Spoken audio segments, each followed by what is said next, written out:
வணக்கம் மக்களே, நான் உங்களுக்கு தூத்துக்குடி மீனவர் பொண்ணு. நாங்கள் எங்கே போயிட்டுருக்கோன்னு பார்த்தீங்களா, நாங்கள் வந்துட்டு ஜாலியாக போயிட்டுருக்கிறது பாண்டி முனீஸ்வரர் கோயிலுக்கு தான், மதுரைக்கு தான் போயிட்டுருக்கோம்.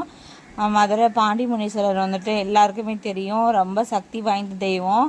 பாண்டி முனீஸ்வரரும் சரி, முருகரும் சரி, எனக்கு இந்த வேர்ல்டுலேயே பிடிச்ச தெய்வங்கள் வந்துட்டு 2 பேரும் தான். ஏன்னா பேசக்கூடிய தெய்வங்கள் 2 பேருமே. மற்ற எல்லா சாமியுமே வந்துட்டு சக்தி வாய்ந்த சாமி, ஆனால் மனுஷங்கள்கிட்ட வந்து பேசுகிற தெய்வம்னா அவங்க 2 பேரும் தான். நான் வந்துட்டு அதை உணர்ந்திருக்கேன். நிறையாவே வந்துட்டு சாமி மூலியமாக நான் வந்துட்டு அனுபவிச்சிருக்கேன். அந்த அளவுக்கு எனக்கு வந்துட்டு நிறைய நல்லது செஞ்சுருக்காங்க. பார்த்தீங்களா, அந்த அந்த ஆர்ச்சை பார்க்கும்போதே அவ்வளோ ஒரு சந்தோஷமாக இருக்கும். இந்த சைடு அந்த எங்கிட்டு போனாலுமே இந்த ஆர்ச்சை பார்த்துட்டோன்னா போதும், அவ்வளோ ஒரு சந்தோஷமாக இருக்கும். அதே மணிக்கு திருச்செந்தூர் ஆர்ச்சை பார்த்தாலுமே அவ்வளோ ஒரு சந்தோஷமாக இருக்கும். என்னவோ எனக்கு அந்த 2 பேருமே ரொம்ப பிடிக்கும். அப்புறம் வந்துட்டு மாலை கடையில் போய் நின்று மாலை வாங்கிட்டு இருந்தேன். எல்லாருமே வாங்கிட்டு இருந்தாங்க. கோயில் வந்துட்டு நாங்கள் போகும்போது அந்த அளவுக்கு கூட்டம் இல்லை, கொஞ்சம் பேர் தான் நின்னாங்க. அப்புறம் கொஞ்சம் டைம் ஆக ஆக நிறைய பேர் வந்தாங்க. நிறைய பேர் வந்துட்டு கிடாய் விட்டுனாங்க. அப்புறம் பொங்கல் வச்சுக்கிட்டு இருந்தாங்க, நல்லா சமைச்சிட்டு இருந்தாங்க. நான் யாராவது பொங்கல் தருவாங்களா அப்படின்னு சொல்லி எதிர்பார்த்தோம், யாருமே தரலை. ஏன்னா எல்லாருமே பொங்கல் வச்சுட்டு தான் இருந்தாங்க. ஒரு சிலவங்க வந்துட்டு தூக்கிட்டு வந்து அதில் போட்டிருந்தாங்க. நாங்கள் வந்துட்டு அதுக்குள்ளேயும் கிளம்பிட்டோம். சின்ன பிள்ளைங்கள் வச்சுருந்தாலே இதை தாண்டி நம்மளால் போக முடியாது. கடைக்குள்ளே போய் வாங்கிட்டாங்க பொருளை.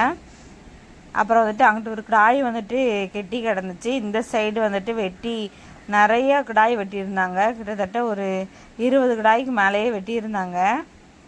ஃபேமஸான கோயில், கிடாய் விடுறதுக்கு ஃபேமஸான கோயில். வாரத்தில் 7 நாளும் மாதத்தில் 30 நாளுமே வந்துட்டு கிடாய் வெட்டிக்கிட்டே தான் இருப்பாங்க. அவ்வளோ ஒரு சக்தி வாய்ந்த தெய்வம், பேசக்கூடிய தெய்வம் இவர்.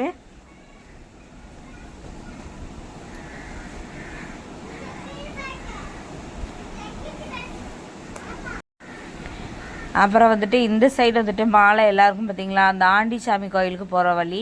இங்கிட்ட எல்லாருமே பொங்கல் வச்சுக்கிட்டு இருந்தாங்க.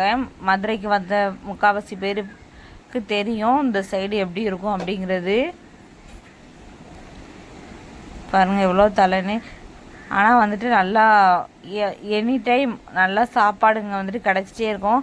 ஆனால் ஒரு டைம் கூட நாங்கள் சாப்பிட்டது கிடையாது. நாங்கள் வெட்டும் போது மட்டும்தான் நாங்கள் சாப்பிட்ருக்கோம், மற்றவங்க போடும்போது போய் சாப்பிட்டது கிடையாது. ஏன்னா ஏதாவது எதுவுமே சொல்ல மாட்டாங்க, அங்கே போய் சாப்பாடு கேட்டாலே யாருனாலுமே தருவாங்க தான்.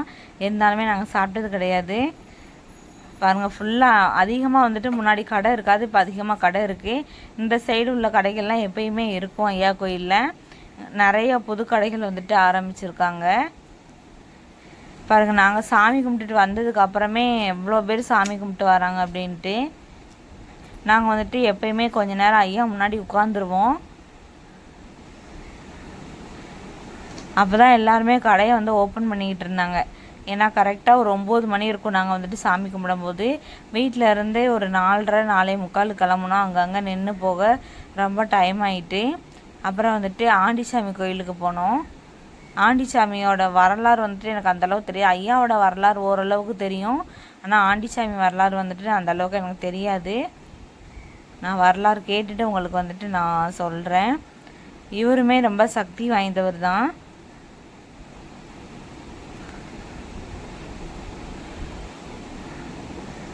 இந்த சைடு நல்லா பெரிய பெரிய கடைங்களாக இருந்துட்டு, அந்த நம்ம பொம்பளை பிள்ளைங்க பார்த்தாலே அந்த கடையை சுற்றி சுற்றி அந்த வளையல் எப்படி இருக்குது, அந்த பாத்திரம் எப்படி இருக்குது அப்படி தான் பார்த்துட்டே இருப்போம்.